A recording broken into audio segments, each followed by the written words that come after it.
That's right. Billy Wayne Davis. Oh man, I just knowing Bobby. It's cool when you know people that make the music like that. Yeah. 'Cause you can picture them in their weird places doing their weird stuff. But the thing Same about with Bobby, comedians. You know what I the mean? thing about Bobby is he spends a lot of time with the editing because he's a perfectionist. You know, he's kind of he's a unique individual, and Yeah. he'll figure it out. But it might take him a while. But so he's got like tons of different cuts, and he sent me, and he's just nice to let me use it. So, how are you today, sir? Man, I'm good. I'm here in the redwoods. I'm out, not actually. I'm in my garage, but I like this background. I'm just figuring zoom out. And that's from Humboldt, yeah. Yeah, yeah. I like the redwoods. I think they're fascinating. Now you took your son up there, right? Yeah, we did a day trip, which people think I'm crazy. But I drive a lot. That's what I do. So it wasn't, and he and I enjoy seeing stuff and drove there for the day. He wanted to see, I think it's called Mystery Falls or Granite. Is it Granite Falls? Mystery Falls? Is it a cartoon? Maybe it's Granite Falls. But there's a mystery shack. It's Granite Falls, and there's a mystery shack, and it's based on this Confusion Hill, which is it's one of those old hillbilly tourist traps, but it's in Northern California. So they got you a little bit. No, it's been there for 40 some years. I've driven by it a bunch, but my son, now that it was based on that little place in the cartoon, and I knew that would be a good reason to get him to go up to see the redwoods. So you did mention that. What's the funniest thing he's done in like the last week? Your little toddler.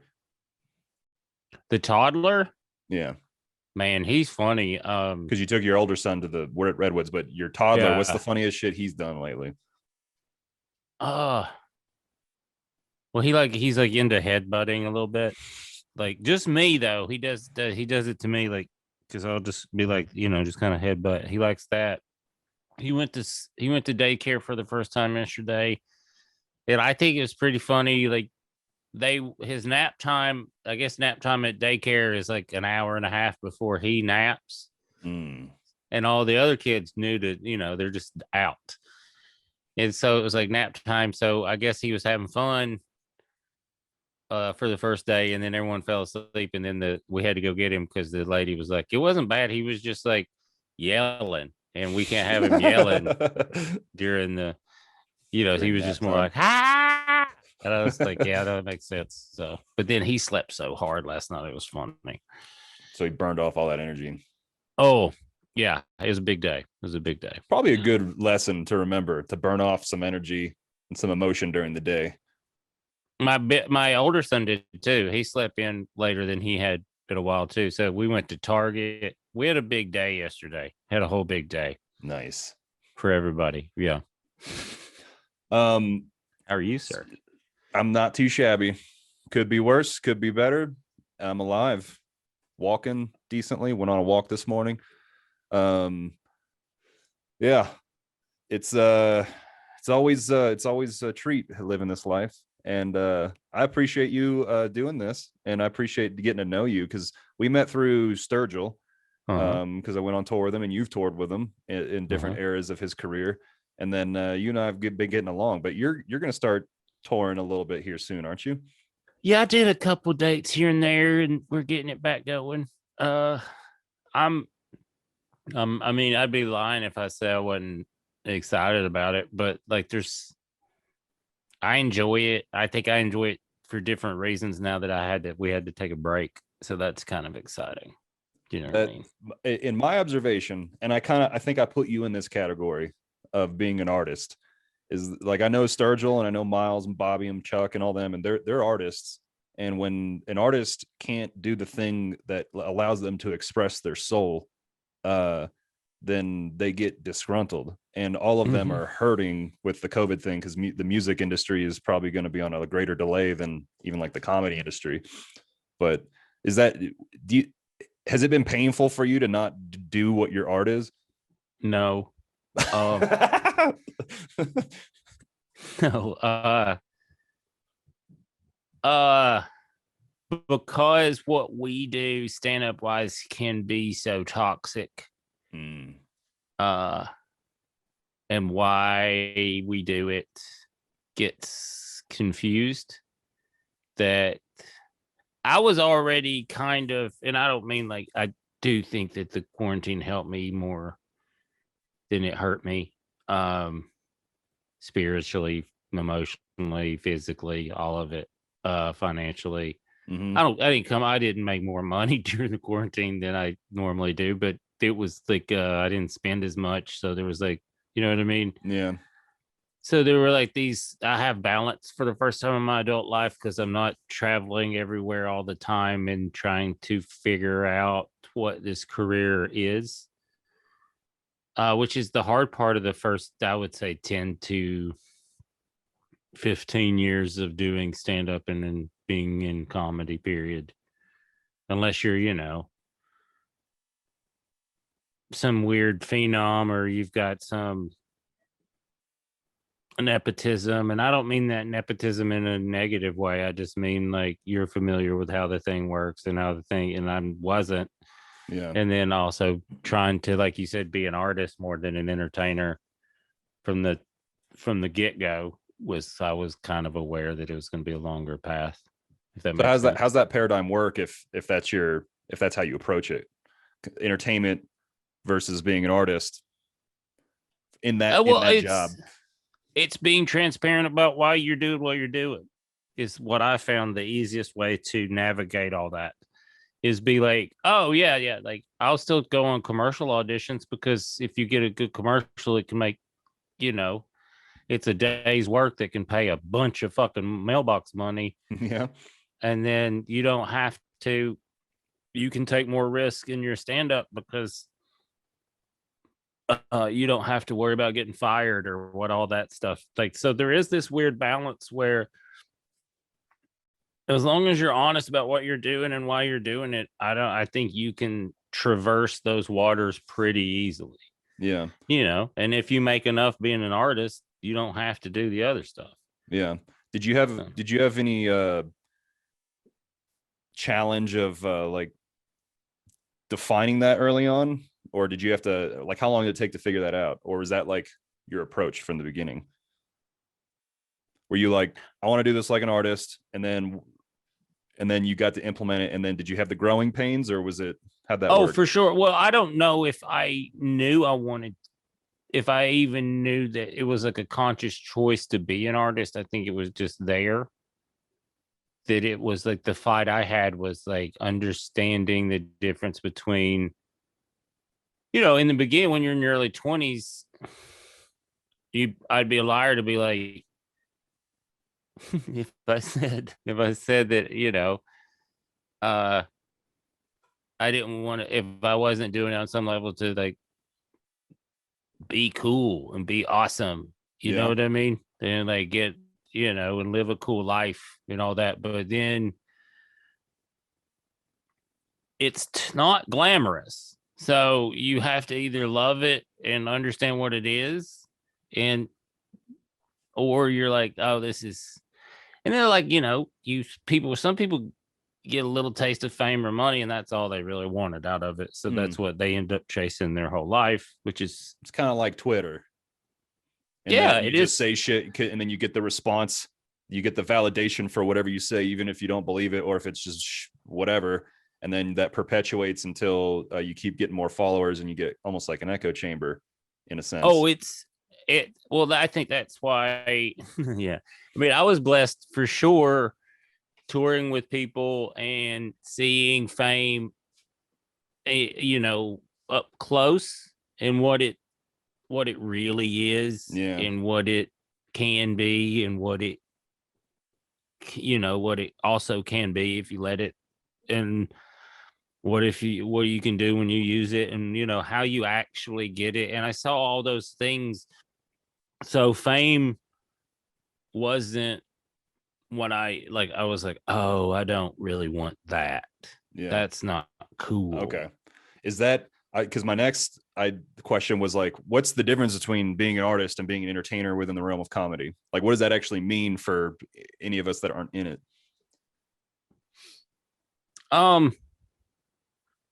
Okay, here's a great example. I was on this show called The World's Dumbest. And they had a bunch of talking head people and but they showed it a million times on like Spike or one of those channels. And they didn't pay us anything. It wasn't a union thing. And then they'd show it a bazillion times. And you'd have to write your jokes and all this stuff. And it was whatever. But I didn't have a problem with what it was because I knew what it was. And you're trying to get your name out there and do the thing. And but then they started wanting me to like wear like do this kind of like character, like hillbilly bullshit kind of hacky stuff. And I was like, listen, I'll do a character, but you guys are going to put my name underneath this on that cryon. And that's not what and when people come to see me do stand up, that's not what I do at all. Mm-hmm. So I can't. And they were nice about it. They're like, oh yeah, no problem. But then I never got asked back again after that kind of thing where it was like, oh, but I was like it wasn't like a argumentative thing. I was like, oh, you guys, I just can't do that because this is also what I'm trying to do stand up wise. So when you put my name there is this element of they're already going to think. And it's also why the people are like, I don't do like overtly Southern material or not like pandering to all that fucking Southern shit. Sure. Because my name is Billy Wayne Davis and I have an accent. I don't have to tell you where I'm from or anything. Right. So just listen to me be a human person. But people want you to be that character because it's familiar. Well, and that's why a lot of comics do that. A lot of Southern comics. Comics. So you are, I mean, you're from rural Tennessee and now you live in LA. Yeah. And so what was the evolution of that? Or were you kind of already kind of more mindset as a young man to be more of a little more broad than what the South provides? I mean, I think I always liked traveling. Like since I could remember, I love going on trips and seeing new stuff, like sitting in a car, even, you know what I mean? Like seeing scenery. I still love that. Like those are fond memories. So I remember such a vivid memory of me and my friend Chris walking on the football field after graduation, like right after graduation, and being incredibly confused that people were upset. Because I was like, motherfucker, we get to leave. Like, this is that we are not legally required to be here anymore. I do not understand why anyone's crying. I do not like it was just like such a like, and like I remember Chris looked at me weird too, like I was being an asshole. But it was like to me, it was just like this is the day we've all been waiting for. Yeah. I get to leave and not be here anymore. I get to go just see all this stuff we've been reading and studying. It was just, and like my dad, I just turned 40 and my wife got this nice book. She had people say nice stuff about me and stuff. I secretly read it and cried. But I was like, if you motherfuckers ever told that to my face, I would, that kind of hillbilly. And that's where I was like, we're not allowed to be nice to each other. That's not how we show love. We're constantly just shaping that stone for the whatever's coming. That's how you love each other. But you had the you love traveling, and obviously stand up this book forces you to do that shit. Yeah, and then my dad put this. There's this picture of me as like a baby in one of those Olin Mills type places, at Sears or whatever. And there is like this look of wonder. And he said it. He's like, you've always had it. So I see it in my kids sometimes where it is just this like, and I think I get it from him. where he's like wakes up every day. Like depression's not a thing he's ever struggled with. It's something that I deal with from time to time. I think I Yeah. get it from my mom's side, but it's something that he doesn't. But I also have it, like that spark.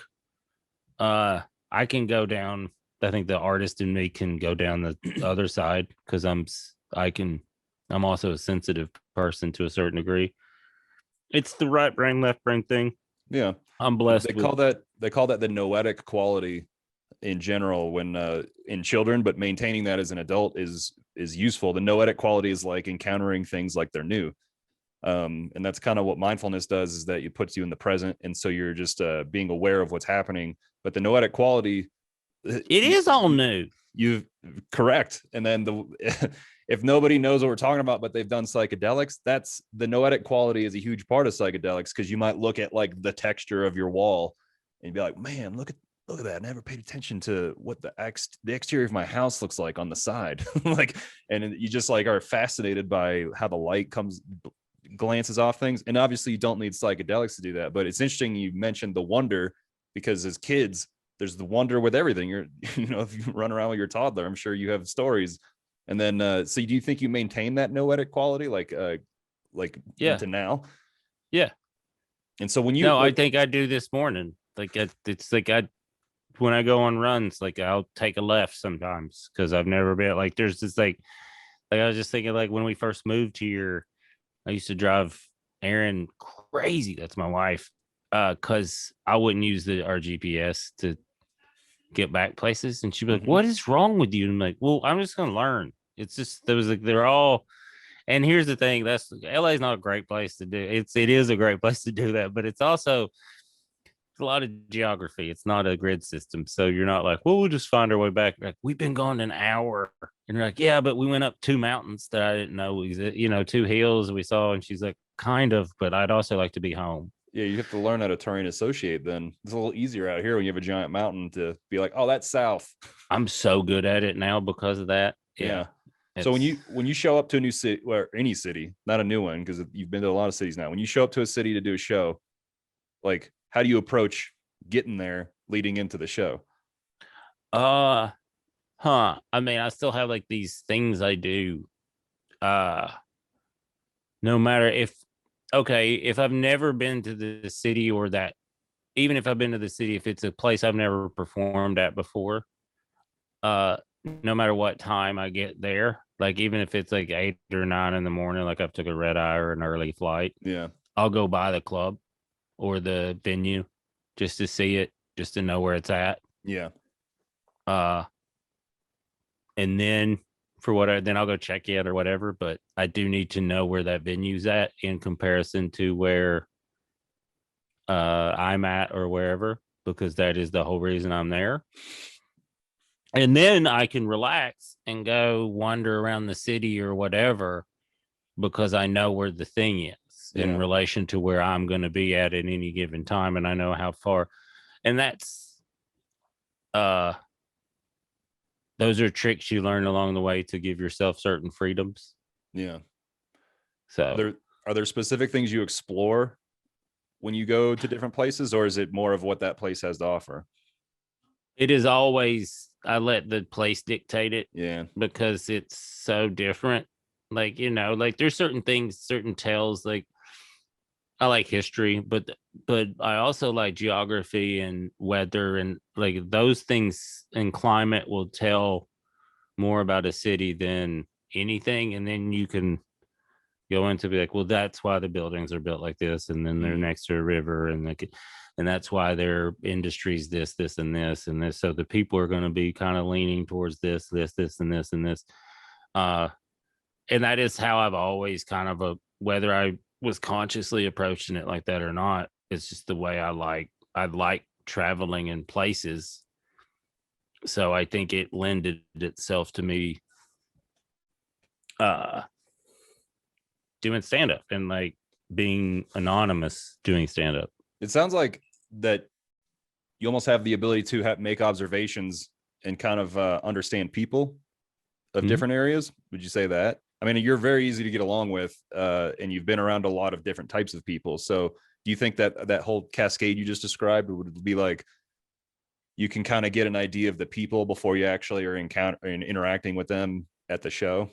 Oh, without a doubt. Like I think that's probably why this at this stage, like the last 3 or 4 years of my life, as I've come into my own as a human, as like a just like everything I've learned and all the mistakes, I feel more confident as a human now Yeah. than I ever have.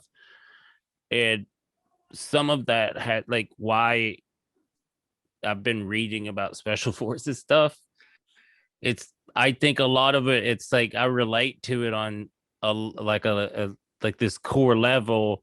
Not so much it's life dependent, but it kind of was to my livelihood that what y'all did. Like, so I think that's why I kept reading about different, like, I started with Delta Force and then I went to the SAS because of fucking Beckworth, you know what I mean? Because he's with the, Yeah. but the small unit and then going to these foreign little places and ingratiating yourselves, and that part of it I understood. I don't know where it came from or what it was, but I've always been able to do that. I think my parents have a lot to do with that. They're teachers and they were progressive thinking teachers. So that was always annoying to always have to think on like from another perspective. Yeah. That's probably good practice. It's regardless of where you're amazing from. practice, but as a child, especially when you're a teenager and you're coming like, you want to hear some shit, and your dad's like, I mean, I hear your side, but let's think about this, this, and this. And you're like, I understand what you're saying too. And that's like, ugh. That's interesting. So there was, and then, when being in a redneck community, for lack of a better term, that other adults did not do that. Yeah. Do you know what I mean? Most adults are like, don't you mess my boy like that kind of stuff. Yeah. And then my dad would be like, well, I mean, you were wrong too in the situation. You could have went back and be like, but also in the same time, like, but if it comes down to punching, you got to do punching too. That's like the way this is. Yeah. Do you know what? There's like a logic about it, trying to do it in almost like the considerate way. But then if things, you got to do what you got to do. It's a realist. I think pragmatic is not the right word either, but it was like, maybe it is, but it was like, it's pretty pragmatic, I think. Where you're like, there are these steps you should take. We're like, let's try to get along, blah, blah, blah. But then if there's also like my friend Robert Evans and I talk about this, like there's like a country way of communicating and it's a little more loud and a little more physical than city people understand. And especially if there's like people that have been working around animals for, yeah, like the way they communicate is a little more aggressive and in your face because of consequences of what they're doing. So you mean like potentially physical consequences yes. of like fucking something up on yes. Yeah. Gotcha. Or just telling a fucking cow to move, that kind of like, that's how they, or moving a sheep, they're just picking the, that kind of stuff. So the way, like some people are just like, well, yeah. And it's like, I think with stand up to me, I was also smaller and my dad was a football coach. My grandpa's a cattle farmer who worked on the TVA during the day. So, and I bloomed late physically, but I could always play. I was always smart and understood games and very competitive. And I could take a punch and take a hit. So, like, that's the thing. If like you can, I realized real quick, like if you can run your mouth pretty far, if you can also take a punch. And then I like, if you can take an ass whooping too, that's what I learned too, is like, it's like, did you get your ass kicked? Me all the time. That was the thing. It's like, yeah, man, I'll cry, but I'll get back up. We fight again. That's the thing. Is like, that's why I don't like. As I got older, I didn't like fighting because I don't quit. And when you get older, there's probably a little more consequences when there's so many more consequences for not quitting because you're stronger and stuff like that. So like that, like fighting to me, it became like especially around middle school, it was like, oh, this is like an athletic endeavor kind of thing. This proves nothing other Yeah. than who can, like, you're not going to win it. But there is a certain form of communication in certain places where you're like, man, you can't say that to them or you're going to get punched. Yeah, I know. I did that. I didn't really fight growing up, and I wasn't really into it. And then I think it's dumb now, depending on what we're talking about, even though my job was kind of fighting. But I said something once with some profanity to a group of guys after a basketball game because our team was winning like the state championship and a guy was going to the NBA the next year. And I quoted a movie which included the quote, "Cry me a river, you fat fucking baby." And the guy was overweight. And I was carrying a flag and just doing nonsense. I wasn't even like, I didn't drink or anything back then. I was just being an idiot kid. I don't know. And then he like did a running donkey punch in the back of my head. That was the only time I really had that. But I played football and stuff and had to, deal with. I usually wanted to be the one to hit people. I was a linebacker and I was fairly explosive, so I usually hit people. So I probably got that fight energy out of me in a different way. And but fighting, there's a concept in like Buddhism and stuff that says like fighting something like gives it power now. So is there anything in your adult life that you like fought and then you realized that wasn't the right approach, or was it the right approach? I think anything I fought in my 20s and early 30s was, if I was fighting it outward, it was something I was dealing with inward for sure, without a doubt. Yeah. I think now, it's interesting you mentioned Buddhism and like Zen and that kind of stuff, because I think I'm more closer to like Zen than I've ever been. But I do view things as games because of Buddhism. So I can enter certain games. And I think because of my sports and competitive background, that like it is like, and are you talking about games as like how you're viewing like a situation? Yeah. Okay. Like let's say because of capitalism or something, it is a game that you enter in because of money and all that stuff and how the whatever. Or so you're like, oh, you have to do it this way for this part of the game. For the kind of like learn like, those. Yeah. And like this is what it is, and this is, and so when you enter that, I can do, it's like I was really good at football, not for the opposite reason you were. Does that make sense? Yeah. Like I understood the game, like understood the game and could see the field in a way as I got older that I realized like, oh, that was kind of special what I could do. Yeah. Especially the way I could read stuff and put people where they needed to be. I did a little bit of that. But I could do it in a way that was like this controlled chaos kind of thing. No, high school kids like you, I had a friend that was exactly like that. He was a smaller dude. And if he was my size, he probably would have gone somewhere, like he was. I know what you're talking about. Like those are valuable kids in high school because we had a lot of times you have like you do this or this, and then there's someone like you who can look at the big picture and like I can see how people are going to react and do all the things. Just like the worst game I had my senior year was I missed the film watching that Monday because I was doing another extracurricular, and that fucked me up that week. We still won or whatever. I just didn't play good. But the rest of the week, if I could walk in and see their film for like an hour and a half, I'm like, you guys are done. This is done. I know who to put where, and I can see what you guys are going to do. I wouldn't get super emotional about stuff. I could fire people up, but I was always on this weird kind of even kill, even when there's chaos going around. Baseball, on the other hand, I was emotional when I played baseball, which is a weird.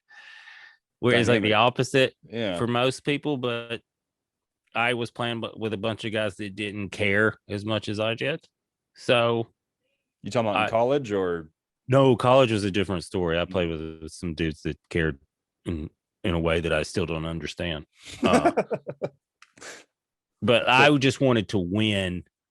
And my high school senior year, not that they didn't want to win, they were having more fun than I wanted to. Do you know what? My idea yeah, for yeah. fun was different. And that you could tell we went in different directions in college and stuff. And then So I so you think, had go ahead. yeah, go ahead. I think looking back, like a couple of the guys I thought were really great and could have went and competed, they already had an idea for what their life was going to be. So that for the next 3 or 4 years, they were going to have fun. And I was like, oh, no, let's go. My idea for fun was like, let's see how many people we can beat at baseball. Mm-hmm. And theirs was like, oh, we smoke cigarettes in the bullpen. And you're like, that. Looking back, I was like, that does sound fun. That does sound funner than what I did because I went to a Cigarettes. place that took it out of me. Yeah. So, you know. So you have that experience with sports, and you were talking about it applying to adult life, that you can approach things like they're a game. And so is it just like how you approach so let me back up. In actually Buddhism or meditation or mindfulness, you can have this concept that there's like a third party observer, and that if they were observing your life and they had no judgment on anything you're doing, it would be more of like an open-hearted curiousness, or like, oh, look what that person's doing. And so there's a mindful state that you do that. And when someone does something that might normally elicit a reaction of an emotional reaction, then you can be like, oh, that's interesting that person did that. And it's really useful because all that stuff you said you're working on internally in order, whenever you had challenges or whatever, fighting things, you said they're internal. When you kind of look at everything like, oh, that, if you can, and I feel like I can do that a lot of time until I breach a threshold of emotion because of Mhm. all like the trauma symptoms, and it can be challenging. But the more that you can kind of stay in the mindset of just being curious about things. So I guess here's a good example: driving. Someone's like, and they, cut in front of you to do whatever. And you're like, where are they going? Like, can't go farther. There's more cars up there. Like, what the fuck are they, that would be one way to like go about that. And the other way would be like, oh, well, that's like a weird, like, wonder what that person's up to. Or maybe they got a pregnant wife in there, or maybe they're just an asshole, but why do I care? So that's kind of like, does it give you that quality to it, or were you going somewhere else? Yes. Okay. Well, I think it is like driving's a great example. I am usually, if LA is a great example for driving, but Oh, like if I'm in a I hurry have driven there. if I'm in a hurry to get somewhere, I'm usually like, uh, I find the people that are slowing the thing down, and I'm usually frustrated with them, which is still like a thing where I'm like, well, you're the one causing, like, this is the root of this problem.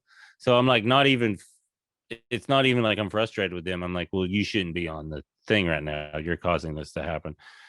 But then, and I'm not that person that's like, shoom, shoom. Like, I took a class doing this, this film project, this documentary project, where I got learned to drive on like a road course which really helps in LA. Just those little tips, not driving fast, but knowing how to drive properly. Like, I'm going to take my sons to this place. It's in Nevada. Like, Basically it's having like totally an awareness of everybody around you, and doing things that are predictable and shit like that. Or and there were these things like the way your body itself works, and when you're driving, that they don't teach you in any book or anything like that, and they really should. Like no matter if you've got one hand on the wheel or two, wherever you look, the car's going that way. Okay, so you're talking about some mechanical type things with body posture, with how it affects everything. And then just how to cut corners and take curves and things like that. Yeah, yeah, Like, yeah. my dad, we go to Destin, and I meet him and my grandparents and bring the kids, and our families come there once a year. And driving go-karts is like a big fun thing for him. And he really hates, since I took that course because every time you just hear him, he's like, since you took that damn racing course, it's not any fun anymore. And I was like, I'll take you to the thing and then we can compete. And he brings it up. We were supposed to do it last year, but I think we'll do it this year. It is Nice. I've but done it tactical. is yeah, it's that stuff. It was I've done just like tactical driving, and so there's some things like some concepts that do apply to the road, aside from tactical driving. And I've driven all kinds of different vehicles in the military, different tactical vehicles, but usually you have your hands on 5 and 7, because if you're on 10 and 2 or on top, then it's very easy to lose control or oversteer, especially with off-roading. And we did this with Humvees, and we would go through slaloms, and we go on all these dirt roads and stuff. And this is out in Colorado and stuff.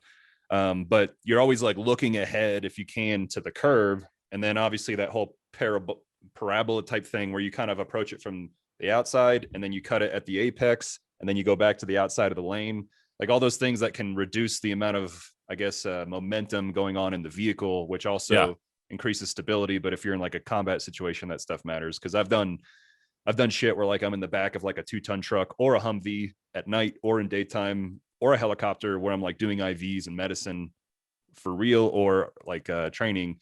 And so that driving stuff matters. And I've done, I remember I told you about that dog I saved. I had to do a needle decompression on her in a vehicle in my friend's 4Runner, and we were in the mountain pass. And so he's winding and like in training, and he's a Green Beret medic with me. We were on a team together, and he was like, hey, we got a straightaway up ahead, you know, because like we have to train like that. But going back to the tactical driving, so it can get into detail, not only mechanics of like the driver, but mechanics of the vehicle. Because like, for instance, Humvees have a suspension, but they're kind of top heavy almost. And so like when you're starting like your turn, if you're having to come back and turn, you have to kind of like almost plan for the oscillation. And let's say that your first car is a Ford Bronco 2, which they don't make anymore for a goddamn good reason. I think my parents had that when I was younger. So yeah, it tips the fuck over. But your dad is pretty smart because he grew up with the farmer dad who drove bulldozers and tanks. Yeah. And he gives you that Ford Bronco 2 as your first car, but it only has 4 cylinders working in the 6 cylinders. Okay. So you can't really, if it gets above 55, it just shakes like this. So that's the perfect. You're about to leave the atmosphere. I had to put oil in it once a week, and my friend who's a Secret Service agent he's a Secret Service agent now. He loved to get behind me when I'd fill it up after practice or something, and he'd be like, all right, now let's roll out. I want that spy screen, because all the smoke would come out after, because it would just burn through that first half quart and then just blow smoke out, and then we'd be fine for a week or so. But it would, like you said, it's like, I think that I learned how to drive lawnmowers and go-karts and tractors and all that stuff before I was ever in a car. Yeah. And the car was pretty boring comparatively once you got in that. But then I had a Bronco 2 that would, like you said, I knew like if it started going there, we'd all lean the other way and it tip back over. Shit. But there was power steering. Yes. Okay. Now what? I had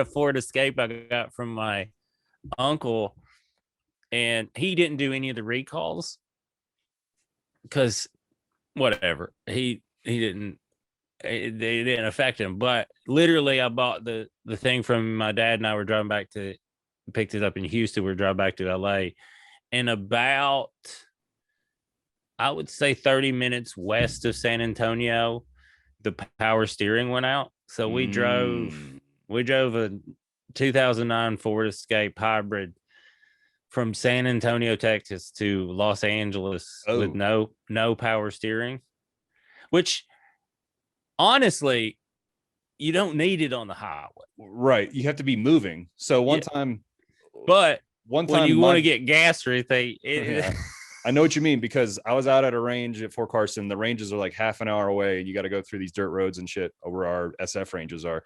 And we were doing small unit tactics out in the field and stuff. And then the power steering went out in a Humvee, and it's like a 30 or 40 minute drive. And with no power steering, it's like an hour drive. And I was driving, and I would like You're literally talking about a Cadillac turn. You know what I mean? well, it's like I had to use a lot of strength just to turn it because Yes. it's a very heavy vehicle. And so I know exactly what you're talking about. It was a giant. It was like an event, and then you have to plan on like move. It was like, and we got pretty good. You know what I mean? Like pretty good at it. The crew is in. It's like you are a bobsledder. Yes, no, but everyone, Dad's like, all right, we gotta get gas, so we'd all be like, all right, here we go, slow it down. Like, we pick the ones when there's not there's no people in it, just in case. It was rollovers are fucked up though. And the Humvee example I gave you, there was a slalom course, and one of the guys we were like new to the unit, so we were doing all this training. One of the dudes didn't account for that whole swaying, and this is a Humvee. It's not very tall, right? It's pretty low, and it rolled. It flipped like several times, and other than some like bruising and stuff, everybody was okay. But I've had a fatal rollover in combat, and the rollovers are. So when I'm in my vehicle now, it's a 400. It kind of sits up high, and this one's better than my old one. But like, I don't fuck around with any of that stuff. Like, no, I'm in the mountain passes. I just chill out, and I just cruise in mountain passes, and then always go fast in the straightaways. So yes, anyone that thinks they're being a daredevil or just like let's go run fast in the mountains, right? It's not fun. And for me, I don't want to go. 2 car wrecks in the last 6 months. Yeah, I don't want to go. It's not. That's not a fun, exhilarating. I'm 40. I'm like, no, I'll go talk to some weirdos in the woods. That's exhilarating to me. Yeah. I can get away from them. So, but man, I gotta go. I know. I was about to say, where can people find you? Just if you Google Billy Wayne Davis, mostly good stuff will come up. Rock and roll. And then if anybody that is listening to your podcast wants to find me, it's just justinlascek.com. And we're gonna do more of these, you guys. For sure. That's like so. This is. I was just thinking like this was just like a. It's just a little pop off. It felt like an appetizer, is what this. Like, yeah, we were kind of started going. I was like, "Do you want to order more chicken fingers?" Or only if there's honey mustard too. I did pick up honey mustard yesterday because my son likes barbecue, and I always eat what he doesn't eat. Yeah. And the other day I was like, man, I'm tired of barbecue. Classic dad stuff. Well, hey man, I love you. I love you, dude. Have fun with your meeting. I have to do life insurance. It's important. I always have to remind myself in these kind of things that it's not a time to be funny, but it is kind of funny. So it's probably more for Aaron though than it is for you. Yeah, I live with. Yeah, she's gonna need some money when I do the dumbest whatever thing I do. That yeah. Well, then we'll have to record more before you do that dumb thing. Yes, I think so too. All right, man. Take it easy.